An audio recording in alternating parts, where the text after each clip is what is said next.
ప్రభునామములో అందరికీ వందనాలు. యాకోబు పత్రిక 5వ అధ్యాయం 17వ వచనం. ఎలియా మన వంటి స్వభావం గల మనుష్యుడే. వర్షింపకుండునట్లు అతడు ఆసక్తితో ప్రార్థన చేయగా 3.5 సంవత్సరముల వరకు భూమి మీద వర్షింపలేదు.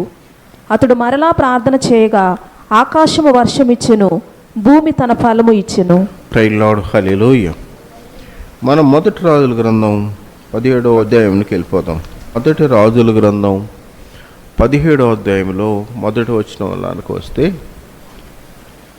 అక్కడ వాక్యం, మనం యాకోబు పత్రికలో చెప్పబడిన వాక్యం ఏం చెప్తుందంటే, ఏలియా మనలాంటి స్వభావం గల మనుష్యుడే.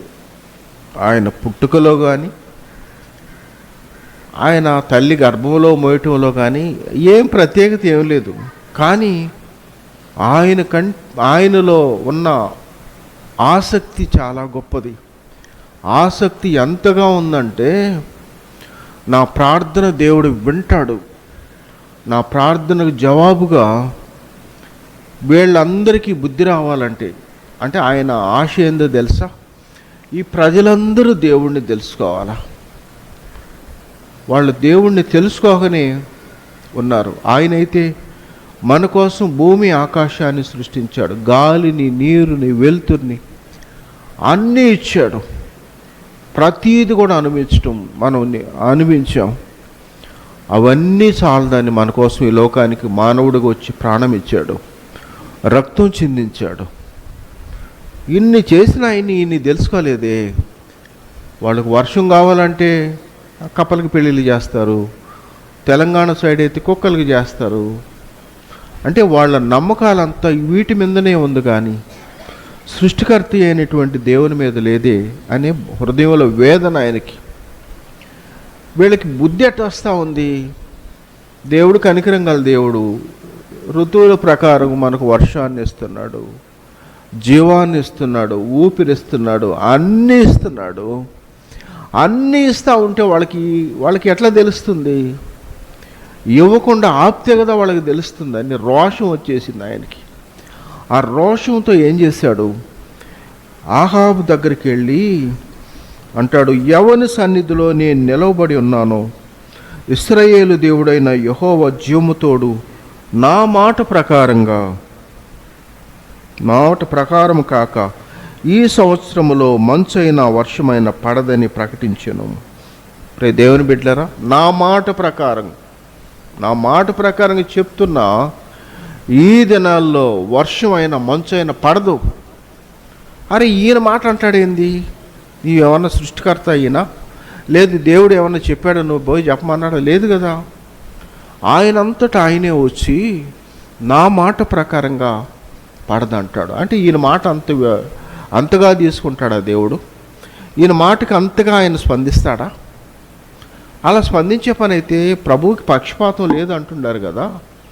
మరి మన ప్రార్థనలు కొన్ని దేవుడు వింటాడు, కొన్ని ప్రార్థనలు వినని ప్రార్థనలు కూడా ఉన్నాయి కదా.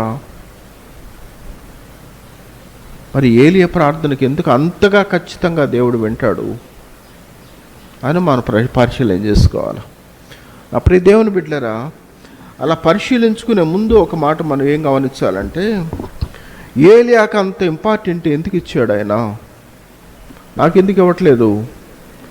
ఏలియా ప్రార్థన చెప్పినదే దేవుడు వర్షాన్ని ఆపేసాడు కదా, మంచును కూడా ఆపేసాడు కదా. మరి నేను అడిగిన తడువే నాకు ఇట్లేదు ఏంది? ఒక మాట మనం మొదటి యోహాను 3:22లో దేవుని వాక్యం ఏం చెప్తుందంటే, మనం ఆయన ఆజ్ఞలను గైకొనుచు ఆయన దృష్టికి ఇష్టమైనవి చేయుచున్నాము కనుక మనమేమి అడిగినను అది ఆయన వలన మనకు దొరుకును. దేవుని స్తోత్రం, హల్లెలూయా. వాక్యం ఖండితంగా చెప్తుంది, ఎవరి ప్రార్థన దేవుడికి ఇష్టం? యథార్థవంతుల ప్రార్థన ఆయనకు ఆనందం. ఇంకా ఎవరి ప్రార్థన ఆయనకి ఇష్టం? ఆయన ఆజ్ఞలు గైకొనేవాళ్ళు. మొదటిది ఆజ్ఞలు, దేవుని ఆజ్ఞలు ఎవరైతే గైకొంటారో వాళ్ళంటే ఆయన దృష్టికి యథార్థమైనవి చేసేవాళ్ళంటే ఆయనకి ఇష్టం. వాక్యం ఖచ్చితంగా చెప్తుంది. అలాంటి వాళ్ళు ప్రార్థన చేస్తే దేవుడు ఖచ్చితంగా ఇస్తాడు. అందుకని ఏలియా ప్రభువుని అడక్క ముందునే పోయి చెప్పేశాడు, నా మాట ప్రకారంగా వాన రాదు, మంచు పడదు అని చెప్పేశాడు. ఆగిపోయింది మొత్తం, ఎక్కడ రాకుండా ఆ మాటకు దేవుడు అంతగా స్పందించాడు. నా ప్రియ దేవుని బిడ్డలారా, అంటే మన ప్రార్థనకు అన్ని విషయాల్లో దేవుడు అలా చేయట్లేదంటే ఆయన ఆజ్ఞలు అనుసరించే విషయంలోనైనా లేక ఆయనకి ఇష్టమైంది చేసే విషయంలోనైనా మనలో పొరపాట్లు ఉన్నాయి కాబట్టి మనకు అన్నిటికీ జవాబు రావట్లేదు. ఒకసారి మనం ఏలియా ఇలా ఎందుకు చేయగలిగాడు? మనుషులందరికీ వర్షం రాకుండా మంచు రాకుండా ఉంటే ఆయనకి ఏంది ఆదాయం అని అంటే, నాకు ఆదాయం కాదు, దేవుడికి నష్టం కలుగుతూ ఉంది. దేవుడికి నష్టం కలుగుతూ ఉంది. ఎలా కలుగుతుంది? ఆయనే సృష్టికర్త, సమస్తము అయింది, ప్రేమించి ప్రాణం ఇచ్చింది ఆయనే, రక్తం ఇచ్చింది ఆయనే. అలాంటి ఆయన్ని ఎరగకుండా నా ప్రజలు ఉన్నారు. వాళ్ళు ఇంకా ఇష్టానుసారంగా భక్తిలో ఉన్నారు, జారిపోతున్నారు. కాబట్టి వీళ్ళకి బుద్ధి కలగాలంటే, వాళ్ళకి జ్ఞానం తెలుసుకోవాలంటే అందుకే కొరత రావాలా. వర్షం అనేది ఆగిపోతే వాళ్ళు ప్రయత్నాలు చేసి అన్ని విసుగు, వాందేవుడు గాలిదేవుడు అంటారు కదా, ఇలా అన్నీ చేసిన తర్వాత ఏమీ రాకుండా స్పందించకుండా ఉంటే ఎందుకు? వీటన్నిటి మీద అధికారం అయింది, సర్వాధికారం అయింది.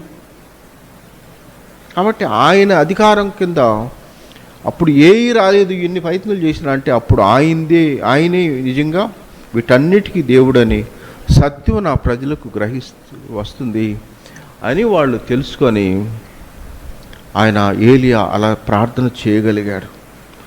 నా ప్రియ దేవుని బిడ్డలారా, అందుకే దేవుని మనస్సు కలిగి ఏలియా ప్రార్థన చేశాడు కాబట్టి, దేవుని హృదయం కలిగి ఏలియా అలా ప్రార్థించాడు కాబట్టి దేవుడు ఆయన ప్రార్థనకు జవాబుగా దేవుడు కార్యం చేశాడు. ఆ మొత్తం ఆపేశాడు. నా ప్రియ దేవుని బిడ్డలారా, మనం కొంతమంది జీవితాల్లో వాళ్ళు దేవుడిని ఎంత ఖండితంగా అడిగినారంటే, జాన్ నాక్స్ అనేటువంటి దైవజనుడు భారతదేశానికి వచ్చి, ప్రభువా ఈ దేశాన్ని నాకు ఇవ్వు లేదా నా ప్రాణం తీసుకో, ఆ రెండిట్లో ఒకటే కావాలా, ఈ దేశం అంతటినీ నాకు కావాలా అంటే, నాకు కావాలంటే ఆయన ఏం చేయాలని? నా ప్రభువుకి కావాలా, నా ప్రభువు బిడ్డలుగా వీళ్ళు మారాలా. అలా వాళ్ళు మారలేదా, వేస్ట్గా ఉండే నా బ్రతుకును, నా ప్రాణం తీసేసుకోమని ప్రార్థన చేశాడు. రే దేవుని బిడ్డలారా, చాలామంది మరి మన దేశానికి వచ్చిన విలియం కేరీ కావచ్చు, ఇలాంటి పెద్ద పెద్ద సేవకులు ఇక్కడికి రాక మునుపు భారతదేశ పటం మీద వాళ్ళు రోజు మోకాళ్ళుంగి ఉపవాసాలు ఉండి ప్రార్థనలు చేసిన వాళ్ళే. భారతదేశం అంత సులభంగా రక్షించబడలా. వీటి కొరకు ఎంత కన్నీరు కార్చారో, ఎన్ని దినాలుగా వాళ్ళు మోకాళ్ళ మీద ఉండి ప్రభువుని గోదారుకున్నారో మనకు వాక్యం అర్థం అవుతుంది. పౌలు గారు కూడా అంటాడు, రోమపత్రిక 9వ అధ్యాయము 1వ వచనంలో, నాకు బహు దుఃఖమును నా హృదయములో మానని వేదనయు కలవు, క్రీస్తునందు నిజమే చెప్పుచున్నాను, అబద్ధం ఆడుటలేదు. పరిశుద్ధాత్మ యందు నా మనస్సాక్షి నాతో కూడా సాక్ష్యమిచ్చుచున్నది. సాధ్యమైన ఎడల దేహ సంబంధులైన నా సహోదరుల కొరకు నేను క్రీస్తు నుండి వేరై శాపగ్రస్తుడనై ఉండగోరుదును. దేవుని స్తోత్రం, హల్లెలూయా. పౌలు గారు ప్రభువుని ఎరక్క ముందు భయంకరమైన వ్యక్తిగా ప్రవర్తించాడు. ఎరిగిన తర్వాత ఈరోజు ఈయన నిజమైన దేవుడైన సత్యాన్ని గ్రహించిన తర్వాత ఏం కావాలంటే ఆయనలో దుఃఖం ఎందుకు, వేదన ఎందుకు అంటే, నా ప్రజలందరూ కూడా నాలాగా మూర్ఖంగా ఉన్నారు. అయ్యో, ఈ సృష్టికర్త అయినటువంటి దేవుణ్ణి ఎరగకుండా వాళ్ళు ఇంకా మూర్ఖంగా ఉన్నారు. వాళ్ళు భక్తి అనేది చేస్తున్నారు కానీ అది సరైన భక్తి కాదు. వాళ్ళు ఆ భక్తిలో సరైన మార్గంలో లేరోళ్ళు. అందుకే నాకు మానని దుఃఖము, నా హృదయంలో వేదన. ఎందుకంటే నా ప్రజలందరూ రక్షించబడలా. మరి రక్షణ వాళ్ళకి లేనే లేదు. నిత్య జీవాన్ని వాళ్ళు పొందుకోరు. రేపు ఆత్మ శాశ్వతమైనటువంటి నరకంలో ఉంటుంది అని ఆయన హృదయంలో వేదన పడుతూ ఆయన అన్నాడు, సాధ్యమైతే నేను నా దేహ సంబంధులైన నా సహోదరుల కొరకు క్రీస్తులో నుండి వేరే శాపగ్రస్తుని అయిపోయిన బాధ లేదు, కానీ నా ప్రజలందరూ రక్షించబడాలా, నా ప్రజలందరూ ఈ ప్రభువుని తెలుసుకోవాలా, ఆయన ఇచ్చే రక్షణ పొందుకోవాలా, ఆత్మలో రక్షించబడాలని ఆయన వేదన ఆయన. కాబట్టి ప్రియ దేవుని బిడ్డలారా, ఇలాంటి వాళ్ళ ప్రార్థన వింటాడా, మన ప్రార్థన వింటాడా? అంచేపటికి మనము, మన కుటుంబాలు, వాళ్ళ రోగాలు, వీళ్ళ రోగాలు, ఈ బాధలు, ఇలాంటి వాటి కొరకే ఇంపార్టెన్స్ ఇచ్చే మనకు, వాళ్ళైతే వాళ్ళు ఎరిగిన తర్వాత దేవుని, వాళ్ళ ప్రజలు ఎరగాలని, వాళ్ళ దేశం ఎరగాలని, వాళ్ళందరూ రక్షించబడాలని ఇంతగా కన్నీరు కార్చారు, ప్రలాపించారు. నా ప్రియ దేవుని బిడ్డలారా, అందుకనే అంటే ప్రభువుని వాళ్ళు తెలుసుకోవాలని ఆయన వాళ్ళందరి హృదయం వేదనది. కాబట్టి ప్రియ దేవుని బిడ్డలారా, అందుకే వాళ్ళందరి ప్రార్థనకు అంత ఖచ్చితమైన జవాబు వస్తుందనేది మనం జ్ఞాపకం చేసుకోవాలి. కాబట్టి మనకు అలాంటి ప్రభువు మనసు ఉంటే, 1% అయినా మనకు ప్రజలను గూర్చినటువంటి వేదన ఉంటే, అయ్యో నా ప్రజలు నశించిపోతున్నారే, కళ్ళ ముందున్న వీళ్ళందరూ కూడా రేపు నిత్య ఆగ్నిలో వాళ్ళు కాలిపోతూ ఉంటే నన్ను ప్రశ్నిస్తే దేవుడు ఏం చేసావు వీళ్ళ కొరకు అని అంటే, కనీసం ప్రార్థన అన్నా చేశాను ప్రభు అని చెప్పేదానికి కొంత ధైర్యం, అది వాళ్ళు అలాంటి వేదన అనుభవించారు. కాబట్టి ప్రియ దేవుని బిడ్డలారా, అందుకే వాళ్ళు అడక్క తలికి దేవుడు ఏం చేశాడు, వాళ్ళ ప్రార్థనకి జవాబిచ్చాడు. మనకు అలాంటి మనసు రావాలని ప్రభువుని కోరుకుందాం.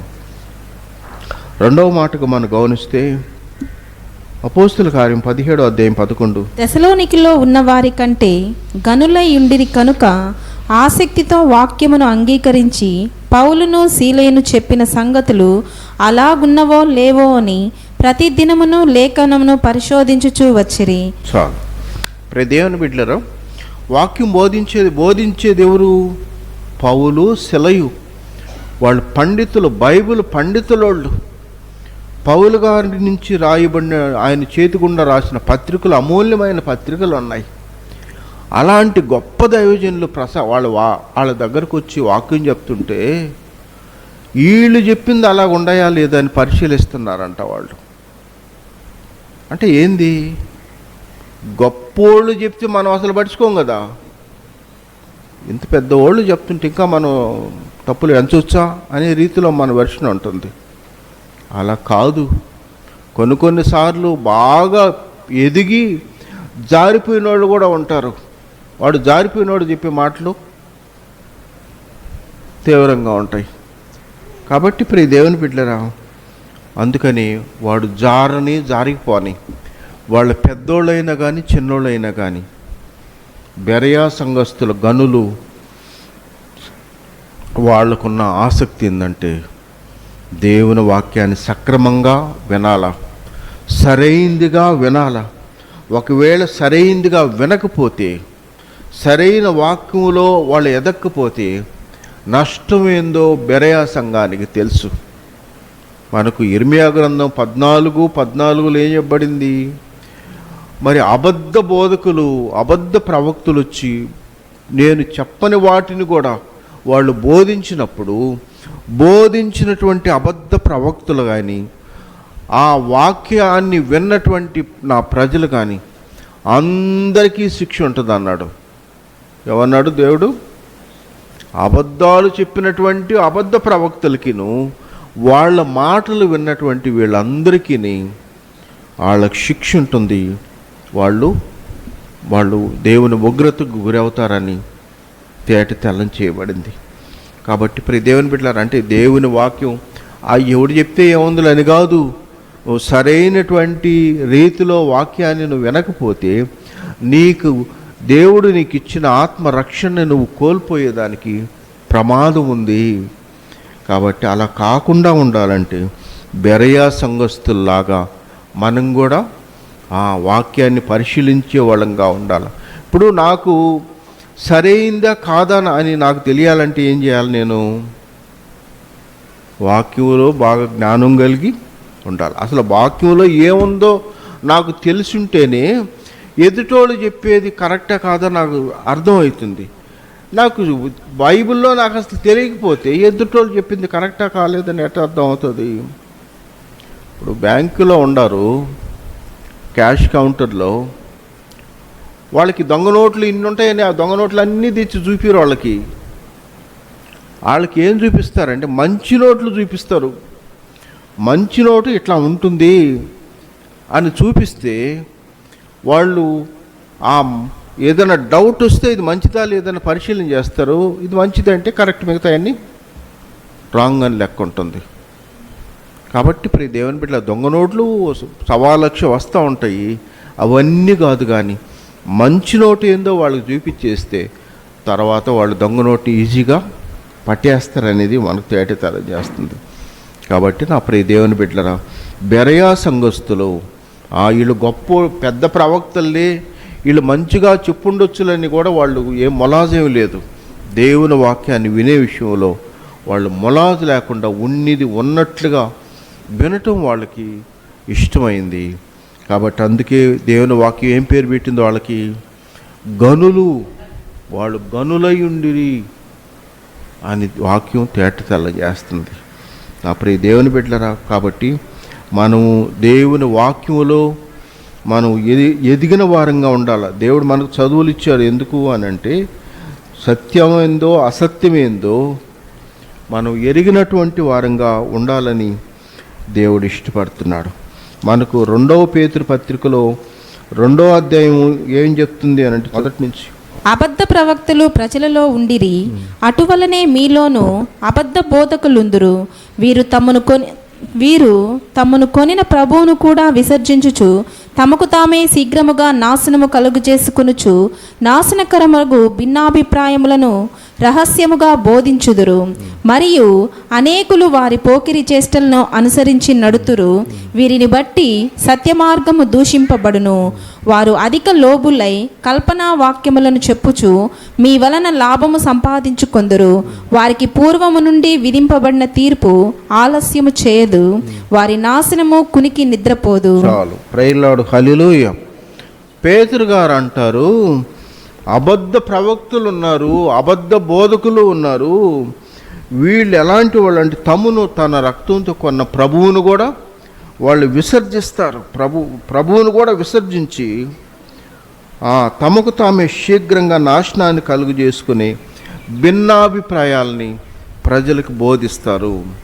భిన్నాభిప్రాయాలని, వ్యతిరేకమైనటువంటి మరి బోధను ప్రజలకు వాళ్ళు బోధిస్తారు. ఇంకా వాళ్ళని గురించి అంటాడు, మరియు అనేకులు వారి పోకిరి చేష్టలను అనుసరించి నడుతురు. వీరిని బట్టి సత్య మార్గము దూషించబడును. ప్రియ దేవుని బిడ్డలరా, అలాంటి వాళ్ళు అసత్యాన్ని గురించి వాళ్ళు బోధిస్తారు. ఈ తెలియనటువంటి గుంపు ఏం చేస్తారు, వాళ్ళకి వాక్యం తెలియదు కాబట్టి అలాంటి వాళ్ళ మాటలు విని జారిపోయి వాళ్ళు కూడా నశించిపోయేదానికి వాళ్ళకి అవకాశం ఉండదు.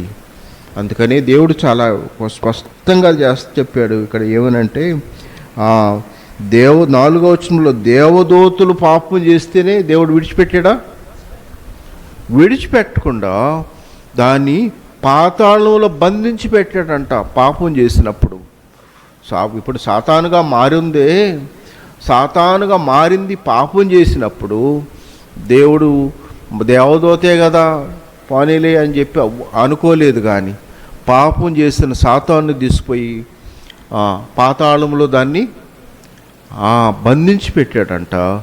రేపు తీర్పప్పుడు ఎవరైతే ఇంత భిన్నమైనటువంటి బోధ చెప్తారో, భిన్నమైన మాటలకు అవకాశాన్ని కలిగిస్తారో, వాళ్ళందరూ కూడా అంతటి నష్టంలో దేవుడు దేవదూతనే విడిచిపెట్టలేదంటే మనల్ని విడిచిపెడతాడా? కాబట్టి ప్రియ దేవుని బిడ్డలారా, వాక్యం ఖండితంగా చెప్తుంది. ఎందుకు వాళ్ళు ఏం ఆశించి చేస్తారు అనంటే, 3వ వచనంలో, వారు అధిక లోబులై కల్పన వాక్యాలు చెప్పుచు మీ వలన లాభము సంపాదించుకుంటారు. వాళ్ళు అధిక లోభం, డబ్బు వ్యామోహంతో మీ ద్వారా మరింత ఆదాయం సంపాదించుకునే దాని కొరకు వాళ్ళు భిన్నాభిప్రాయాలను బోధిస్తారు. నీకు మంచేందో తెలియదు, చెడేందో తెలియదు. కాబట్టి నీవు కూడా వాళ్ళ పాపంలో పాలుపంపులు పొంది నీ ఆత్మను చేతులా నష్టపరుచుకునేదానికి అలాంటి పరిస్థితి ఉంది. కాబట్టి అందుకని బెరయా సంఘస్థులు చూసి ఏం తెచ్చుకోవాలి మనం? బుద్ధి తెచ్చుకోవాలా, జ్ఞానం తెచ్చుకోవాలా. అలా తెచ్చుకోకపోతే మన ఆత్మను మనం నష్టపరుచుకుంటాం అనే సత్యాన్ని వాక్యం మనకు తేటతెల్లం చేస్తూ ఉంది. దేవుని స్తోత్రం, హల్లెలూయా. కాబట్టి నా ప్రియ దేవుని బిడ్డలారా, మరి దేవుని వాక్యం వినే విషయంలో మనం జ్ఞానం, దేవుడు నీకు ఇచ్చింది చదువు ఎందుకు అంటే ఆ ఊరికే కథలాగా చదివి వాడు పడేయటం కాదు, కానీ అర్థం చేసుకుంటా చదివితే అప్పుడు అది నీ బుర్రకెక్కుతుంది అనేది తెలియటైపడింది. మూడవ మాటగా మనం గమనిస్తే 1 కొరింథీ 14:1, ఆత్మ సంబంధమైన వరములను ఆసక్తితో అపేక్షించుడి, విశేషముగా మీరు ప్రవచన వరం అపేక్షించుడి. ఆత్మ సంబంధమైన వరాలు ఉన్నాయని తెలుసా? దేవుడు అన్నాడు, ఆసక్తి కల వాళ్ళకే చెప్పేది. మాకు ఆసక్తి లేదు, మేము ఏదో తింటామో నిద్రపోతాం, టైం స్పెండ్ చేసేస్తున్నాము, జరిగిపోతుంది, ఇబ్బందే లేదు, మాకు ఇదే గడిస్తే చాలు. ఇంతకు మునుపు మనం చెప్పుకున్నామే, దేశం కొరకు, నా ప్రజల కొరకు ప్రాణాలతోటి పణంగా పెట్టి అలాంటి వాళ్ళకి ప్రభువా నా ప్రజలుగా వాళ్ళ మేలు జరిగే వరాలను నాకు ఇవ్వు ప్రభువా, నన్ను గణపరచబడాలి, అనేకులలో నాలో ఉన్న గొప్పతనం ఎరగాలని కాదు. కృపావరాలు ఎందుకు అనంటే ఫలాని ప్రవచన వరాన్ని నేను పొందుకొని నా ప్రజలకు ఉపయోగపడేటట్లుగా నేను ఉపయోగపడాలి ప్రభువా, అందుకోసం నాకు ఈ వరాన్ని ఇవ్వు అని. అందుకు ఆశ, అంతేగాని నేను డబ్బు సంపాదించుకోవాలని కాదు, నా పేరు గొప్పగా ఉండాలని కాదు, అనేకులు ఓ అబ్బా అని అనుకునేదానికి కాదు. ఎందుకు అనంటే అది ఒక గొప్ప పరిచర్య. ప్రవచన వరం అనేది గొప్ప పరిచర్య. ఆ పరిచర్య ఎంత ప్రయోజనకరంగా ఉంటుంది ఇప్పుడు అని మనం గమనిస్తే చాలా మంచి మాటలు ఇక్కడ ఏమంటాడంటే, మీరు అన్నిటికంటే ప్రవచన వరాన్ని ఎక్కువగా అపేక్షించండి, విశేషముగా మీరు ప్రవచన వరాన్ని కోరుకోమన్నాడు ఆయన. ప్రవచన వరం అని అంటే ఇప్పుడు ఆత్మతో నేను నింపబడి ఉన్నా, మరి లోపలికి వచ్చి ఎవరన్నా లోపలికి వస్తూ ఉన్నారు, లేదు నా కోసం ప్రార్థన వచ్చారు. ఒకసారి అల్లూరు నుంచి మన ఇంటికి ఉపవాస ప్రార్థనకు వచ్చారు. ప్రార్థనకు వస్తే ఆయన మేడం దగ్గర పోయి అంటాడు, అమ్మా నేను దేవుని సేవ చేస్తున్నా, నా భార్య చనిపోయింది, నా కొడుక్కి మెంటలు, తర్వాత ఇంకొకడు మనిషి మతి స్థిమితం తప్పిపోయి ఇంకొకడు కూడా ఇద్దరికి మెంటలు, భార్య చనిపోయింది, దేవుని సేవ చేస్తుంటే నా కుటుంబం ఎందుకు ఇంత శాపగ్రస్తంగా ఉంది, ఏం చెప్తాము? దేవుడు అన్నేస్తాడా? మరి ఎందుకు ఇలా ఉంది? దేవుని పని చేస్తుంటే కొద్ది గొప్ప ఆశీర్వాదం ఉండాలి కదా. తర్వాత ఆమె ఒకే మాట అనింది, నీ కుటుంబంలో ఒక స్త్రీ బలవంతంగా చంపబడింది, ఆ శాపం ఈ కుటుంబానికి నష్టం కలుగుతుందని చెప్పింది. నోరు తెరవలా, ఇంకా వెళ్ళిపోయాడు. ఎందుకో తెలుసా? పెద్ద కొడుకు పెళ్లి చేసాడు, వాళ్ళ భార్యని నీడు పట్టుకున్నాడు. ఆమె ఇంకా తట్టుకోలేకపోయి చనిపోయింది. ఆమె శాపం మురికిపోద్దా? దేవుని సేవ చేస్తుంటే మాత్రం ఇలాంటి దౌర్భాగ్యమైన పనులను దేవుడు చూస్తూ ఉంటాడా? అందుకు అలాంటి భయంకరమైనటువంటి పరిస్థితి కుటుంబం. అదే మనలాంటి వాళ్ళకి ఏం చేస్తే, ఓయమ్మా ఇదేంది ఇట్లాంటి బాధలేంది, దేవుడు పని చేసే వాళ్ళకి ఎట్లుండాలా అని మనం అనుకుంటాం. కానీ ప్రవచనం అనేది ఎప్పుడైతే ఖచ్చితంగా వచ్చిందో ఇంకా నోరు మూసిపోయి వెళ్ళిపోయాడు అత్తే ఆయన. కాబట్టి ఇప్పుడు దేవుని బిడ్డలారా, అందుకని ఇక్కడ మనకు 23వ వచనంలో 14వ అధ్యాయం 23లో అంటాడు, ఏకముగా కూడి అందరూ భాషలతో మాట్లాడుచుండగా ఉపదేశం పొందని వారైనను అవిశ్వాసులైనను లోపలికి వచ్చిన ఎడల మీరు వెర్రి మాటలాడుచున్నారని అనుకుందురు కదా. ఇక్కడ ఏమంటాడంటే సంఘమంతా భాషలతో మాట్లాడుతున్నారు, భాషలతో మాట్లాడేవాళ్ళు మరి చూస్తాము అని చెప్పి ఆ బయట వాళ్ళు వచ్చారు, అందరూ భాషలు మాట్లాడుతుంటే ఎందరయ్యిళ్ళ ఎర్రి మాటలు ఎర్రి శాస్త్రాలు అనుకుంటారు. నువ్వు నీ దేవునికి నువ్వు భాషలతో మాట్లాడుతున్న సంగతి లోకానికి ఎట్లా అనిపిస్తుంది? వెర్రితనంగా అనిపిస్తుంది. కాబట్టి దానివల్ల నీకు నువ్వు దేవునికి బాగుంటుంది, నీ ఆత్మలో బాగుంటుందే కానీ ఇతరులకు ఉపయోగపరంగా లేదు. అయితే 24వ వచనంలో అంటాడు, ప్రవచించుచుండగా అవిశ్వాసి అయినను ఉపదేశం పొందని వాడైనను లోపలికి వచ్చిన ఎడల అందరి బోధ వలన తాను పాపినని గ్రహించి అందరి వలన విమర్శింపబడును. చాలు. కాబట్టి ప్రవచిస్తూ ఉంటే, నేను ఇందాక చెప్పాను కదా, ప్రవచిస్తూ ఉంటే ఇప్పుడు మనకు 2వ దినవృత్తాంతాలు 20లో మరి యెహోషాపాతు ప్రార్థన చేస్తాడు దేవుడికి, ప్రభువా మాకు న్యాయం తీర్చు ప్రభువా, వీళ్ళని ఎదుర్కొనే శక్తి మాకు లేదు అని ఆయన దేవుని కాడ ప్రార్థన చేస్తూ ఉంటే వాళ్ళల్లో ఒక వ్యక్తి యహాజీయేలు అనేటువంటి వ్యక్తి దేవుని ఆత్మతో నింపబడి ప్రవచిస్తాడు. యెహోషాపాతు రాజా, ఈ యుద్ధాన్ని మీరు కాదు దేవుడే జరిగించబోతున్నాడు, మీరు యుద్ధం చేయబడలేదు అనగాలని మరి యెహోషాపాతు సైన్యం అంతటిని వాళ్ళకి ఒక పని పెట్టాడు. ఏం పని అది? దేవుణ్ణి స్తుతిస్తూ ఉండే పని. వాళ్ళందరూ దేవుణ్ణి స్తుతిస్తూ ఉంటే యుద్ధాన్ని దేవుడే జరిగించాడు. తన ప్రజలకు దేవుడే విజయాన్ని ఇచ్చాడు. దేవుని స్తోత్రం. హల్లెలూయా, హల్లెలూయా. కాబట్టి అది ప్రవచనం. కాబట్టి ఇక్కడ కూడా వాక్యం అంటుంది, మీరు సంఘమంతా కలిసి భాషలు మాట్లాడుతూ ఉంటే ఎవరికి వాళ్ళకి ఏంది వీళ్ళు పిచ్చి పిచ్చిగా మాట్లాడుతున్నారు అనుకుంటారు. మీరందరూ ప్రవచిస్తూ ఉంటే అప్పుడు దేవుణ్ణి ఎరగనటువంటి వ్యక్తి అయిన లోపల రంగాల్ని ఆ ప్రవచనం తనకు గురిగ్గా తగిలితే అతడు అరే నన్ను గురించి ఖచ్చితంగా దేవుడు చెప్పాడని మారు మనసు వాళ్ళకు వస్తుంది, మార్పు వాళ్ళకు వస్తుంది, బతుకు మారుతుంది. ఇప్పుడు సమరయ స్త్రీ ఎలా మారింది? అయ్యా నాకు ఉండే పెనుమిడి నాకు లేరు అంటే, అవునమ్మా 5 మంది ఉన్నారు, ఇప్పుడు ఉండేవాడు కూడా నీ ఓడు కాదా అని వాస్తవం చెప్తాడు ప్రభు. అలా చెప్పంగానే ఆ స్త్రీ బ్రతుకు మార్చుకుంది. అయ్యో ఎంత ఖండితంగా నా బ్రతుకుని చెప్పాడంటే ఈయన మరి నిజంగా యేసుక్రీస్తు దేవుడు అనే సత్యాన్ని గుర్తెరిగింది ఆమె. కాబట్టి నా ప్రియ దేవుని బిడ్డలు, అందుకు ప్రవచన వరం ప్రాముఖ్యమైంది. ఎందుకంటే అవిశ్వాసులకైనా వాళ్ళు సత్యాన్ని వాళ్ళు గ్రహిస్తారు. వాళ్ళందరూ సత్యాన్ని గ్రహింపు వాళ్ళకి ప్రజలందరికీ వస్తుంది. కాబట్టి వాళ్ళు మార్పు కలుగుతుంది. కాబట్టి మీరందరూ ఏ వరం కావాలని కోరుకోవాలా?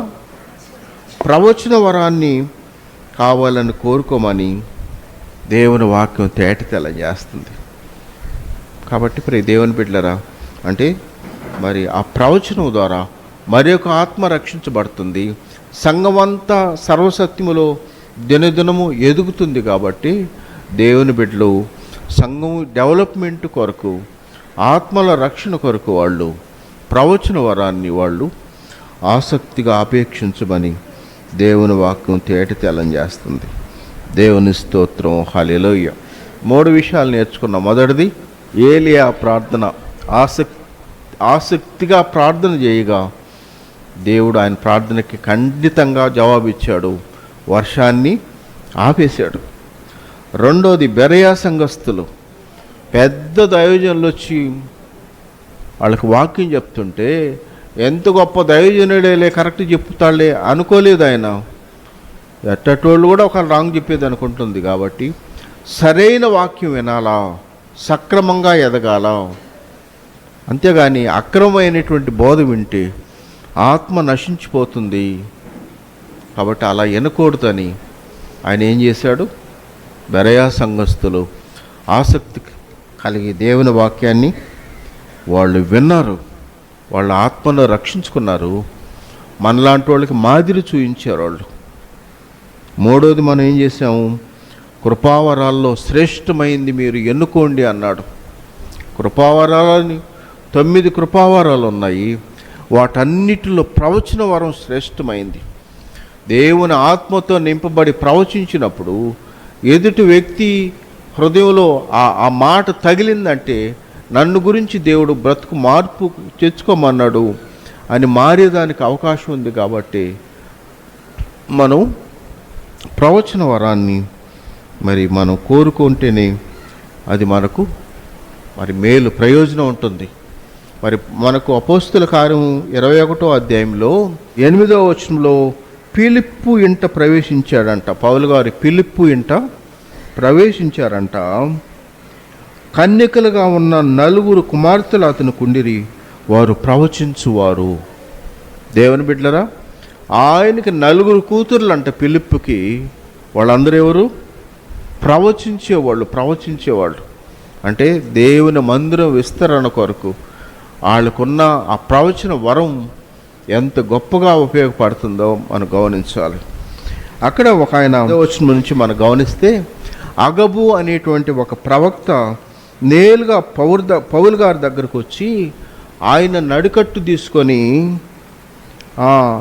ఈ నడికట్టు గల మనిషిని యెరూషలేములో బంధిస్తారు, యెరూషలేములో బంధించి అన్యుల చేతికి అప్పగిస్తారని పరిశుద్ధాత్మ దేవుడు చెప్తున్నాడు అన్నారు. పౌలు గారు అక్కడికి వెళితే అగబు అనేటువంటి ప్రవక్త నేరుగా పౌలు గారి దగ్గరకు వచ్చి, ఈ నడికట్టు కలిగినటువంటి ఈ వ్యక్తిని యెరూషలేములో బంధిస్తారు, అన్యులకు అప్పగిస్తారు, శిక్షించబడతారని ప్రవచనం చెప్పాడు. అందుకనే వాళ్ళందరూ కలిసి అయ్యా నువ్వు యెరూషలేముకు వెళ్ళొద్దు అని వాళ్ళందరూ బ్రతిమలాడుతుంటే పౌలు గారు అన్న మాట, అద్భుతమైన మాట ఎందుకో తెలుసా? 13వ వచనంలో వెళ్ళవద్దు అని అతను బతిమాలుకుంటాం కానీ, పౌలు ఇంతెందుకు మీరు ఏడ్చి నా గుండె బద్దలు చేసిదిరేలా, నేనైతే ప్రభువైన యేసు నామము నిమిత్తం యెరూషలేములో బంధించబట్టుకు మాత్రమే కాక చనిపోవుటకు సిద్ధంగా ఉన్నాను. దేవుని స్తోత్రం, హల్లెలూయా. ఇది ఎంత గొప్ప మనసు అండి.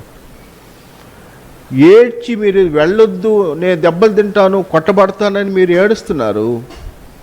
నా దెబ్బల కోసం నేను జంకట్లేదు, నా ప్రభువు కోసం ప్రాణమైన పెట్టి దానికి నేను సిద్ధంగా ఉన్నా. ఎలాంటి భక్తి కావాలి ఇది? ఇలాంటి వాళ్ళలో మనలాంటి వేస్ట్ క్యాండిడేట్లు 100 మంది ఉండే బదులు ఒక్కరుంటే ప్రభు కొరకు సాక్షిగా ఎంత గొప్పగా ఉంటుంది. కాబట్టి ప్రియ దేవుని బిడ్డలారా, అందుకని అది ప్రవచనం అంటే. అలాంటి ప్రవచనం ఈ చివరి దినాల్లో దేవుని బిడ్డలు పొందుకోవాలని కోరుకుంటున్నాడు. మనకు రోమాపత్రిక 9వ వచనంలో ఏమంటాడు? 8:9లో ఆత్మ లేనివాడు నావాడు కాడు అని చెప్పాడు. కాబట్టి అందరూ ఆత్మ ఎవరైతే పొందుకోరో వాళ్ళు దేవుని బిడ్డలు కాదు, నా వాక్యం ఏం చెప్తుంది. కాబట్టి ఆత్మను కలిగినటువంటి వాళ్ళు ఉండాలా. ఆత్మను కలిగి ఇలాంటి కృపావరాలు పొందుకొని ఈ చివరి దినాల్లో ప్రభు కొరకు ఉపయోగపడేవాళ్ళు, ఉపయోగపడాలన్న ఆశ కలిగిన వాళ్ళు ఉండాలా. ఏదో కాలం గడిచేస్తుంది వాళ్ళంటే కానే కాదు. మనము తింటాము, నిద్రపోతాం, మిగతా జంతువులన్నీ కూడా అంతే కదా, అయ్యేది అంటే నిద్రపోతాయి. కానీ మనిషిగా మనకు దేవుడు ప్రాణం పెట్టాడే, రక్తం చిందించాడే, ఎంత వెల చెల్లించాడు కదా, దానికి ఏమి ఇవ్వాలా నేను గుర్తుపెట్టుకోవాలి. రైట్, చివరి మాటగా చెప్పేస్తాను. గలతీ పత్రిక 4వ అధ్యాయం 17వ వచనం. వారు మీ మేలు కోరి మిమ్మను ఆసక్తితో వెంటాడువారు కారు, మీరే తమను వెంటాడవలనని మిమ్మను బయటకు త్రోసివేయ కోరుచున్నారు. రైలాడు హల్లెలూయా. దేవుని బిడ్డలారా, ఇక్కడ అంటాడు, మీ మేలు కోరి మిమ్మల్ని ఆసక్తిగా వెంటాడు వారు కారు, మీరే తమను వెంటాడవాలని మిమ్మల్ని బయటకు తోసివేయగోరుచున్నారు. ఇప్పుడు మనకు మేలు చేయాలని మనల్ని వెంబడించేవాళ్ళు, వెంటాడేవాళ్ళు ఉంటారు. దేవుని బిడ్డలుగా జారిపోతున్న వాళ్ళని గురించి వెంటాడి అవి చెప్పి ఎందుకు? మీకు మేలు కలగాలనే కదా. అరే, దేవునిలో నుంచి జారిపోతా ఉంటే నష్టపోతావనే కదా. విలువైన ఆత్మను నీకు ఇచ్చి రక్షణ నీకు ఇస్తే, ఆత్మను నువ్వు చేజేతులా పోగొట్టుకుంటే, నష్టపరుచుకుంటే, ఆ నష్టం నీకు అలా కలుగాలనే కదా, మేలు చేయగాలనే కదా నీకోసం వెంటాడుతుండేది. కీడు చేయేవాళ్ళు ఎలా ఉంటారు తెలుసా? యేసు ప్రభు శిష్యుడు యోధా ఉన్నాడు. యోధా ఏం చేశాడు? ప్రభువా, నీకోసం నా ప్రాణం ఇస్తాను ప్రభువా అన్నాడు. ఇంకొక ఆయన ఏమన్నాడు? ప్రభువా, వీళ్ళందరూ నీకోసం ఏమయ్యా, వాళ్ళు పారిపోయినాయి, నేను మాత్రం పిలిచిపోను ప్రభువా అన్నారు. మాటలు చెప్పిన వాళ్ళందరూ పారిపోయారు, నిలబడలేకపోయారు వాళ్ళు. కాబట్టి మాటలకిను చేతలకిను ఎంత తేడా ఉంటుందో. నీకోసం ప్రాణం పెడతామన్నారు, నీకోసమే బ్రతుకుతామన్నారు, నీకోసమే తుది వరకు నీతోనే ఉంటామన్నారు. మాటలు చెప్పిన వాళ్ళందరూ జారిపోయారు. కాబట్టి మేలు కలిగించే దానికి వెంబడించేవాళ్ళు కొంతమంది ఉంటే, ఇప్పుడు కుటుంబాల్లో కూడా అంతే కదా. మనకి మేలు జరగాలని మరి తల్లిదండ్రులుగా మీరు బాధిస్తూ ఉంటారు. నువ్వు అలా ఉండాలా, ఇలా ఉండాలా, ఇలా చదవాలా, బడికి పోవాలా, ఇవి హోంవర్క్ చేయాలా అని అది విద్యార్థులకి కష్టంగా ఉంటుంది. ఈ హోంవర్క్ చేయలేదని, స్కూల్కి పోలేదని, చదవలేదని కొడతా ఉంటారు వాళ్ళు.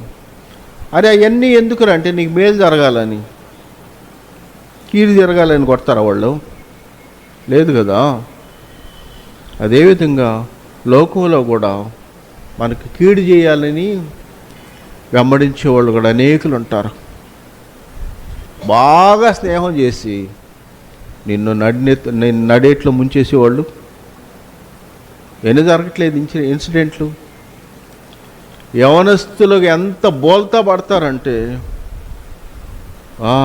అటు చేసి నీ బర్త్డే డేట్ సంపాదిస్తారు, నీకు కావాలని మాట్లాడుతూ ఉంటారు, నేను చాలా పొగడుతూ ఉంటారు, అసలు ఎంత అందంగా ఉండవు అంటారు, అన్నీ పొగిడి నువ్వు లేకపోతే బతకలేనంటారు. నీకు బాగా మరింతగా నీకు వాయిస్ రానికుండా చేయాలంటే చిన్న అకేషన్స్ పెట్టి నీకు పెద్ద గిఫ్ట్లు ఇస్తూ ఉంటారు. ఎందుకు? నీకు వెంబడించేవాళ్ళు, నీకు కీడు చేయాలని వెంబడించేవాళ్ళు ఉంటారు. అన్నీ ఇచ్చి పలానా దగ్గరికి నువ్వు ఈరోజు ఊరికే టైంపాస్ పలానా దగ్గరగా అంటాడు. అక్కడ వెళ్ళినప్పుడు నువ్వు కాదనలేవు, వాళ్ళు చెప్పిన దానికి అడ్డగించలేవు, శాశ్వతంగా నష్టపోతూ ఉంటావు. కాబట్టి మేలు చేసేవాళ్ళు కొంతమంది ఉంటే, కీడు చేసేవాళ్ళు చాలామంది ఉంటారు. ఎవరు మేలు చేస్తున్నారో ఎవడు కీడు చేస్తున్నారో నీకు ఎరగకుండా బతికితే చేతులను ఆత్మను నష్టపరుచుకుంటావు. ఇప్పుడు నువ్వు తాగొద్దు అని మొత్తుకుంటా ఉంటావు అనుకో, నీకే నా డబ్బులు అంటాడు, ఎలవనా ఏమంటావు అప్పుడు?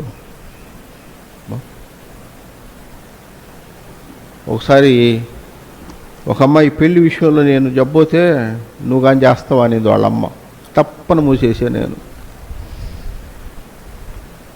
అట్లా వద్దు అని అన్నా, అట్లా వద్దమ్మా అంటే నువ్వు కానీ చేస్తావా అనింది. ఇంకా టప్పని మూసేసి గమ్ముగా వచ్చేసా.